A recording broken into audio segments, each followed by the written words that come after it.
నమస్కారం, welcome to my channel. Friends, ఇప్పుడే అందిన వార్త ఎల్కే అద్వానీకి అస్వస్థత, పరిస్థితి విషమం. వివరాలు అయితే వీడియోలో తెలుసుకుందాం. వీడియోని ఎక్కడ స్కిప్ చేయకుండా కంప్లీట్గా చూడండి, అప్పుడే మీకు కంప్లీట్ ఇన్ఫర్మేషన్ అనేది తెలుస్తుంది.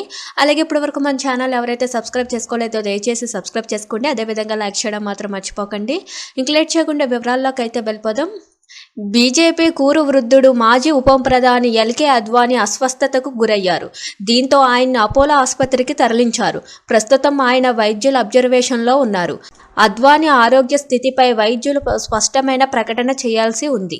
వృద్ధాప్య సమస్యలతో బాధపడుతున్న అద్వానీ గత కొంతకాలంగా ఇంటికే పరిమితమయ్యారు. గతంలోని అస్వస్థతతో ఆయన ఆసుపత్రిలో చేరిన వెంటనే కోలుకున్నారు. ఇదిలా ఉంటే క్రియాశీలక రాజకీయాలకు దూరం అయ్యాక అద్వానీ మీడియా ముందు కనిపించడం అరుదుగా మారింది. రామ మందిర ప్రారంభానికి ఆహ్వానం అందినప్పటికీ వయసు రీత్యా ఇబ్బందులతో ఆయన హాజరు కాలేకపోయారు. మొన్న లోక్సభ ఎన్నికల్లో ఎన్టీఏ కూటమి విజయం సాధించిన తర్వాత ప్రధాని మోదీ కూడా అద్వానీ నివాసానికి వెళ్లారు.